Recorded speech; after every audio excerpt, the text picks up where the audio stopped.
ಅದು ಈಗ ಅವರು ಗಿರೀಶ್ ಅವರು ಹೆಸರು ಹೇಳಿದ್ದಾರೆ, ಅದು ಏನು ಉಂಟು ನಾನು ಮಾಡ್ಕೊಡ್ತೀನಿ ಅಂತ ಹೇಳಿದ್ದಾರೆ. ನಿನ್ನೆ ರಾತ್ರಿ ಮಾತಾಡಿದ್ದಾರೆ, ಕೇಳಿ. ಇಲ್ಲಿ ನೋಡಿ ಸರ್, ಇಲ್ಲಿ ಸರ್, ಇಲ್ಲಿ ನೋಡಿದ ಇದೆಲ್ಲ ಕೆಲಸ. ಇದು ಒಂದು ಮಳೆ ಬಂದ್ರೆ ಸಾಕು, ಒಂದು ಮಳೆ ಬಂದ್ರೆ ಇದು ನಿಲ್ಲೋದಿಲ್ಲ. ಅಲ್ಲ ನಿಜವಾಗಿ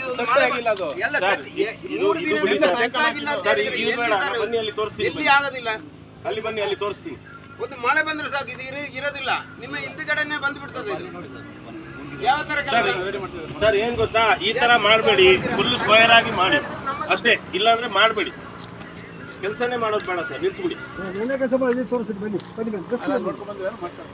ನಾವು ನಮ್ಮ ಓಟು ಕೊಟ್ಟುಬಿಟ್ಟು ಸರ್ಕಾರ ಬರಲಿ, ನಮ್ಮ ರಸ್ತೆ ಚೆನ್ನಾಗಿರ್ತದೆ, ನಮಗೆ ಕುಡಿಯೋ ನೀರಿಗೆ ಯಾವುದು ತೊಂದರೆ ಇರೋದಿಲ್ಲ ಅಂತ ಜ್ಞಾನ ಮಾಡಿಬಿಟ್ಟು ಜನರೆಲ್ಲ ಇರುವಾಗ ಈ ರೋಡಲ್ಲಿ ಎತ್ತಿನ ಗಾಡಿ ಸಮೇತ ಓಡಲಿಕ್ಕೆ ಆಗೋದಿಲ್ಲ.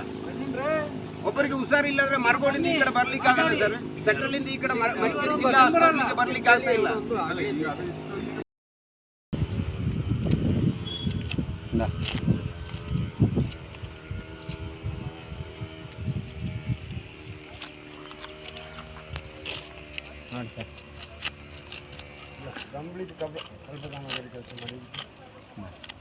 ಯಾವಾಗ ಹಾಕಿದ್ದು ಇದು? ನೆನ್ನೆ. ಅದು ಈಗ ಅವರು ಗಿರೀಶ್ ಅವರು ಹೆಸರು ಹೇಳಿದ್ದಾರೆ, ಅದು ಏನು ಉಂಟು ನಾನು ಮಾಡ್ಕೊಡ್ತೀನಿ ಅಂತ ಹೇಳಿದ್ದಾರೆ. ನಿನ್ನೆ ರಾತ್ರಿ ಮಾತಾಡಿದ್ದಾರೆ, ಕೇಳಿ. ಇಲ್ಲಿ ನೋಡಿ ಸರ್, ಇಲ್ಲಿ ಸರ್, ಇಲ್ಲಿ ನೋಡಿದ ಇದೆಲ್ಲ ಕೆಲಸ. ಇದು ಒಂದು ಮಳೆ ಬಂದ್ರೆ ಸಾಕು, ಒಂದು ಮಳೆ ಬಂದ್ರೆ ಇದು ನಿಲ್ಲೋದಿಲ್ಲ. ಅಲ್ಲ ನಿಜವಾಗಿ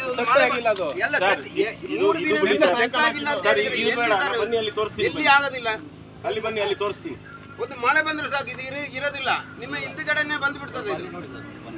ಯಾವ ತರ ಸರ್ ಏನ್ ಗೊತ್ತಾ, ಈ ತರ ಮಾಡಬೇಡಿ, ಫುಲ್ ಸ್ಕ್ವೇರ್ ಆಗಿ ಮಾಡಿ ಅಷ್ಟೇ, ಇಲ್ಲಾಂದ್ರೆ ಮಾಡಬೇಡಿ. ಕೆಲಸನೇ ಮಾಡೋದು ಬೇಡ ಸರ್, ನಿಲ್ಸ್ಬಿಡಿ. ನಮಸ್ತೆ. ಎಸ್ಪೆಷಲಿ ನಮ್ಮ PWD ಅಭ್ಯಂತರಿಗೆ ಹಾಗೂ ನಮ್ಮ ಮಡಿಕೇರಿ ಕ್ಷೇತ್ರದ MLA ಆದ ಶ್ರೀ ಮಂತರ್ಗೌಡ ಅವರಿಗೆ ನಮಸ್ಕಾರಗಳು. ನಾನು ಕಡಗದಾಳು ಗ್ರಾಮ ಪಂಚಾಯತಿ ಮಾಜಿ ಅಧ್ಯಕ್ಷ ಮಾದೇಟ್ರ ತಿಮ್ಮಯ್ಯ ಮಾತಾಡ್ತಿರೋದು.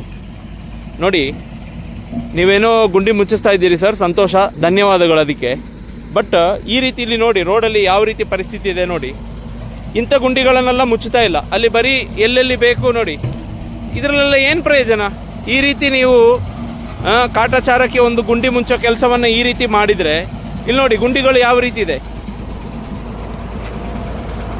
ಇದೆಲ್ಲ ಒಂದು ಕಂಫರ್ಟೇಬಲ್ ಡ್ರೈವ್ ಆಗೋದೇ ಇಲ್ಲ. ಟೂ ವೀಲರ್ಗಳಿಗೆ ಇದು ಭಾಳ ಮಾರಕ. ಜಾರಿ ಬೀಳೋದು ಇಂಥ ಕಡೆನೇ ಜಾರಿ ಬೀಳೋದು. ಇಲ್ಲಿ ನೋಡಿ, ಇಲ್ಲಿ ಪ್ಯಾಚ್ ಮಾಡಿದ್ದೀರಿ, ಈ ಗುಂಡಿಯನ್ನು ಬಿಟ್ಟಿದ್ದೀರಿ. ಇದರಲ್ಲಿ ಏನು ಪ್ರಯೋಜನ ಇದನ್ನು ಮಾಡಿ? ಟೈರ್ಗಳು ಈ ಗುಂಡಿಯಿಂದ ಆ ಗುಂಡಿಗೆ ಹೋಗುವಾಗ ಮತ್ತೆ ಅದು ಎಲ್ಲ ತಾರ್ಗಳು ಎದ್ದು ಬರುತ್ತೆ. ಮತ್ತು ತಾರ್ ಹಾಕ್ತಿರೋ ಕ್ವಾಲಿಟಿ ಬಗ್ಗೆ ನಾನು ಮಾತಾಡೋದಿಲ್ಲ. ಬಹುಶಃ ನಮ್ಮ ಇಂಜಿನಿಯರ್ಗಳಿದ್ದಾರೆ, ಅವರು ನೋಡ್ಕೊಳ್ತಾರೆ ಅಂತ ನಾನು ಅಂದ್ಕೊಳ್ತೀನಿ. ನೋಡಿ, ಈ ಗುಂಡಿಗಳೆಲ್ಲ ಮುಚ್ಚದೆ ಸುಮ್ಮನೆ ಎಲ್ಲೆಲ್ಲಿ ಬೇಕು ಅಲ್ಲೆಲ್ಲಿ ಮಾಡ್ಕೊಂಡು ಇದು ಮಾಡಿ, ಇದು ಹೇಗೆ ಕಂಫರ್ಟೇಬಲ್ ಡ್ರೈವ್ ಹೇಗೆ ಆಗುತ್ತೆ? ಟೂ ವೀಲರ್ಸ್ಗಳಿಗೆ ಇದು ತೊಂದರೆ ಆಗೋದಿಲ್ವಾ? ನೋಡಿ, ಇಲ್ಲಿ ಮಾಡಿದ್ದಾರೆ, ಇಲ್ಲಿ ನೋಡಿ. ಇದಿನ್ನು ಬೇಗ ಗುಂಡಿ ಆಗುತ್ತೆ, ಇನ್ನೊಂದು ದೊಡ್ಡ ಗುಂಡಿ ಆಗುತ್ತೆ ನೋಡಿ. ಇಲ್ಲಿ ಇದನ್ನೆಲ್ಲ ಯಾರು ಮುಚ್ಚೋದು? ಇವುಗಳೇ ಟೂ ವೀಲರ್ಗಳು ಜಾರಿ ಬೀಳಲಿಕ್ಕೆ ಮುಖ್ಯ ಕಾರಣ ಆಗೋದು ಇಂಥ ಅವೈಜ್ಞಾನಿಕ ಕೆಲಸಗಳೇ ನೋಡಿ. ಇಲ್ಲಿ ಇದನ್ನೆಲ್ಲ ಯಾರು ಮುಚ್ಚೋದು? ಇದನ್ನೆಲ್ಲ ಯಾಕೆ ಮುಚ್ಚೋದು ಬಿಟ್ಟಿದ್ದೀರಿ? ದಯವಿಟ್ಟು ನಮ್ಮ ಮಡಿಕೇರಿ ಕ್ಷೇತ್ರದ MLA ಅವರು ಇದನ್ನು ಗಂಭೀರವಾಗಿ ತಗೊಂಡು ಈ ಕೆಲಸಕ್ಕೊಂದು ನ್ಯಾಯ ಕೊಡಿಸಿ ಅಂತ ನನ್ನ ಒಂದು ಮನವಿ. ಯಾಕೆಂತ ಹೇಳಿದರೆ, ನಾನು ಇದನ್ನು ಫೀಡ್ಬ್ಯಾಕ್ ಅಂತ ತಗೊಳ್ಳಿ. ಮಾಡ್ತಿರೋ ಕೆಲಸ ಸಸ್ಟೈನೇಬಲ್ ಕೆಲಸ ಆಗಬೇಕು. ಸುಮ್ಮನೆ ಕಾಟಾಚಾರಕ್ಕೆ ಜನರ ಕಣ್ಣನ್ನು ಒರೆಸಲಿಕ್ಕೆ ಇದರಲ್ಲಿ ಏನು ಪ್ರಯೋಜನ ನೋಡಿ.